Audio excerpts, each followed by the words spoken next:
everybody, welcome back to my channel. It's your girl LB if you don't know me. Today I'm coming to you guys to tell you everything I think you need to know if you're considering relocating or moving out of state somewhere alone. So if you're interested in the information I gotta give, stay tuned.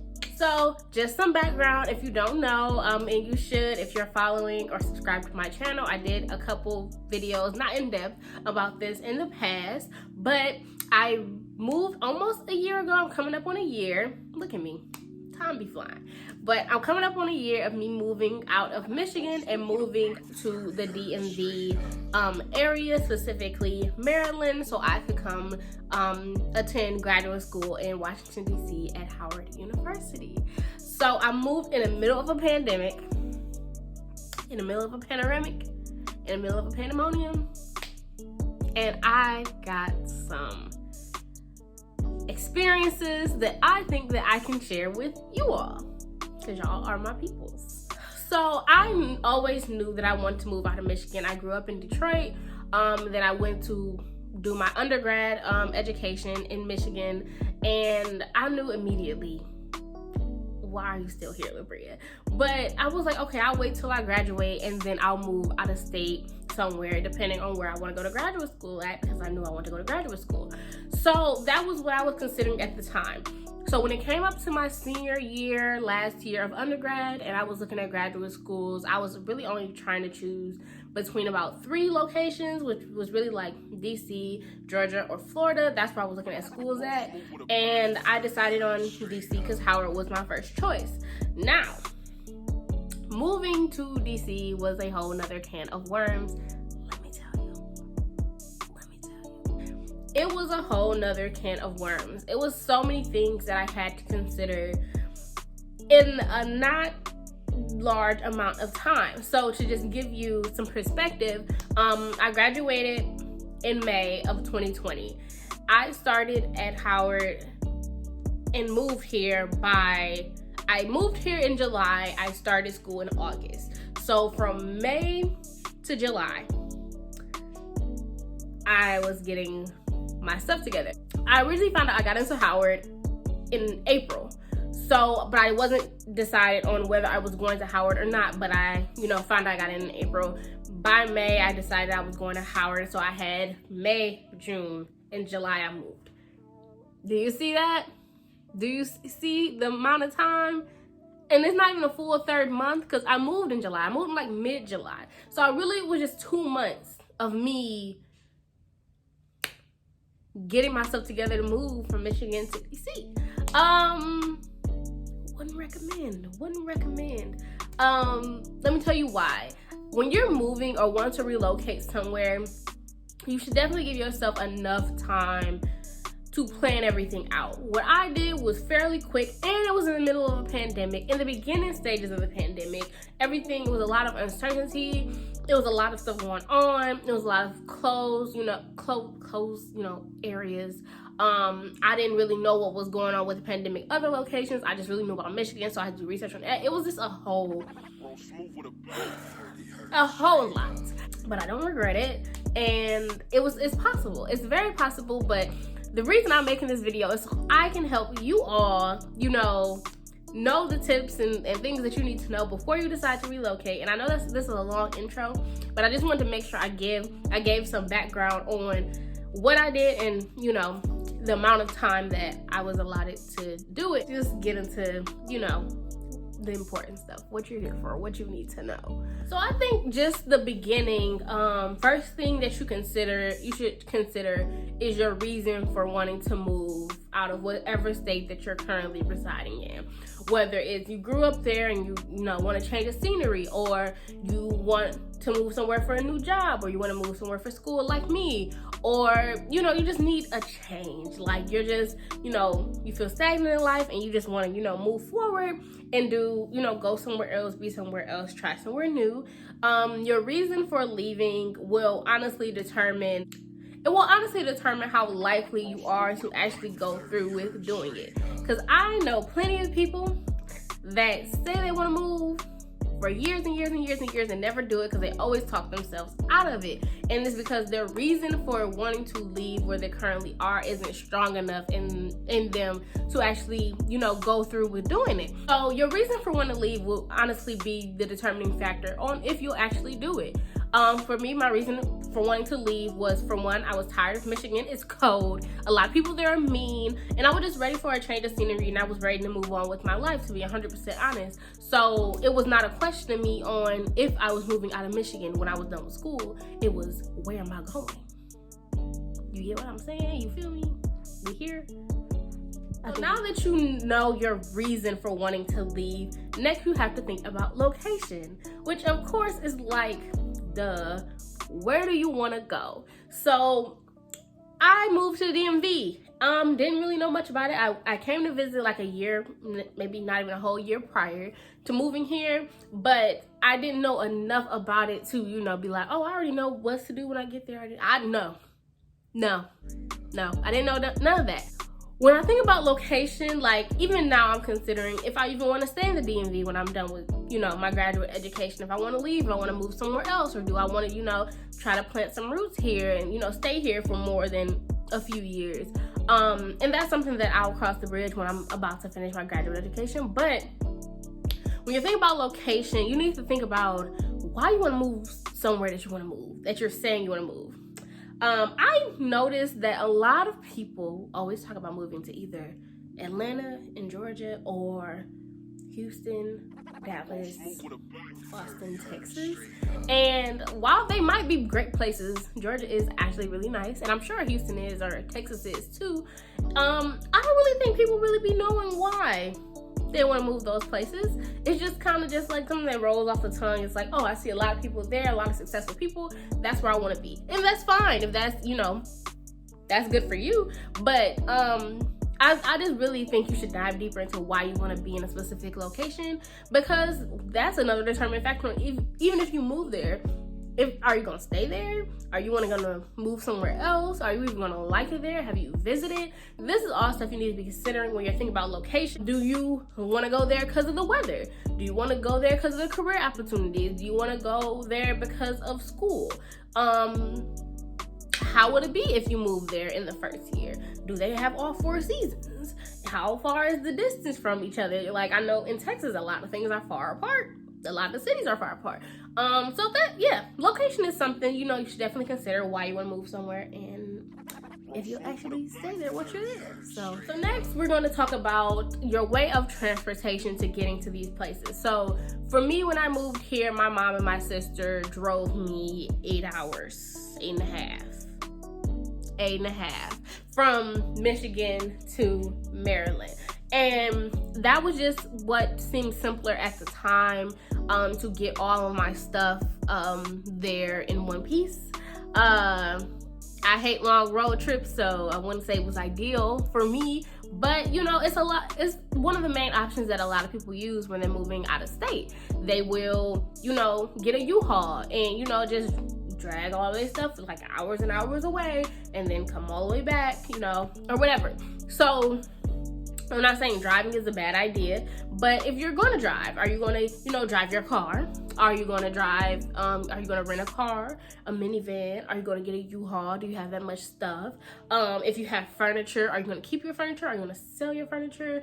We're going to talk about that in one of the next tips. Are you going to fly? Are you just going to pack up as much as you can fit in a suitcase and leave everything else behind? Like, your way of transportation is important because, for one, it solidifies how much stuff you need to bring, and you need to know that ahead of time. Depending on the way that you're traveling will cause more or less stress. I know people who ship their things, you know, through companies. They'll pack up a bunch of stuff, drop it off somewhere, and ship it to another state, but then it takes a long time to come, or the people lose it, or stuff gets lost, damaged, whatever, and it just causes more stress in the end. Not saying that it's like that every time, but I mean, it's something that happens. So your way of transportation that, you know, you're going to be getting from this one place to another is something you need to be considering early on after you pick a location. Because if you're only moving somewhere 2 hours away, you know, you could drive that. If you're moving somewhere 10 hours away, 14 hours away, like if you're moving from like New York to California,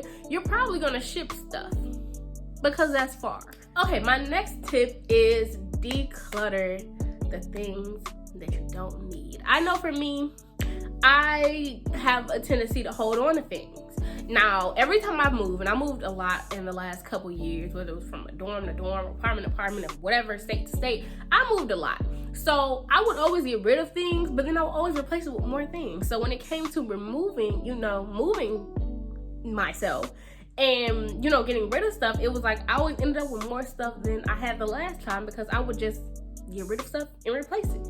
So when I moved out of state and I knew that I was going by car, I wanted to have only necessities that I felt like were necessities in the car to optimize space.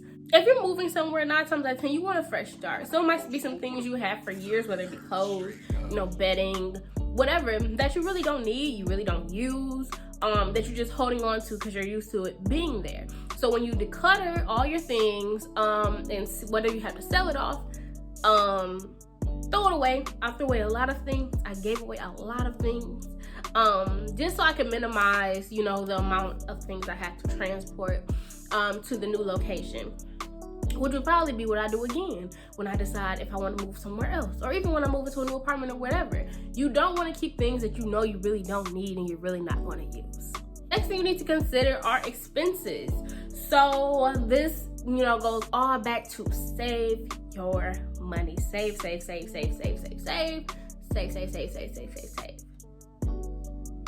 your money. Save your coin. And let me tell you why. I watched a lot of videos before I moved, and they said that when you're moving somewhere, you need to have a couple months of rent and bill money, whatever, saved up before you move, just in case, something happens, or first and last, plus such and such and such and such. You just have to have a lot of money saved if you're gonna move. And while I'm not saying that's false, I'm saying there's ways around everything. So I do think you need to have a good chunk of money saved. I know I had a good chunk of money saved before I moved.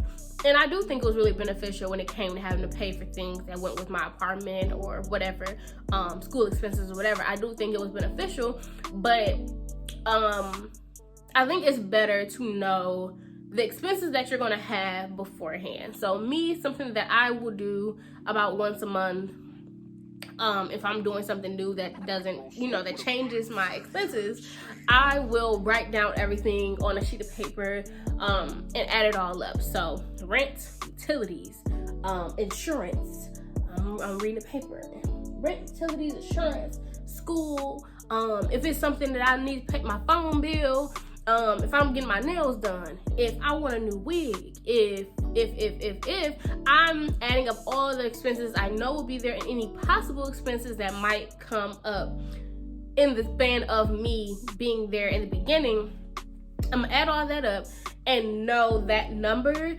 and compare it to, of course, what's in my bank account, and subtract it, and how much money we have left and everything, and if that's sustainable, month to month. Because sometimes it is, sometimes it's not. Sometimes you might have to do a little tweaking, but you don't know what tweaking you have to do if you don't go through your expenses and actually be conscious of what's coming in and out. That's important. And when you save money and you have that money to the side for certain expenses, it makes things a lot easier in the end, and it takes a lot of stress off of you in the long run. So yeah, that where you're gonna move, your reason for moving, how much everything is gonna cost. You need to know what type of home situation do you want to be living in. Let me explain. So I currently live in an apartment. I have one roommate, and we live in like a pretty nice area, not too far out of DC. And the reason I have a roommate is because living in this area is so expensive. My God, it's so expensive. It's so expensive, especially compared to where I'm from in Michigan. I thought Michigan was expensive until I moved here. Please, I didn't know anything. But I decided to stay in an apartment and because for one, I'm just an adult. I really didn't want to do the whole dorm thing, and honestly that wasn't even an option with the pandemic and stuff anyway.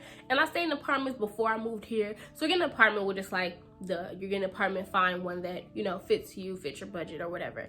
I did get one roommate once again because I said the expenses, and I probably won't not have a roommate until I'm in my last year of graduate school. But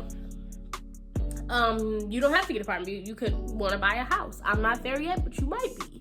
I know some of my people that are in that space. So if you want to buy a house, you know, looking at the house market, I think that's what it's called, real estate market. If you want to get a condo, the same thing. But when it comes to apartments, I personally started off looking on the Howard University off-campus housing website, which is something specifically for Howard students that are looking to move off campus, looking to find roommates. You have a whole roommate profile that you can make to connect you with people. And I know it's other things like this outside of school setting.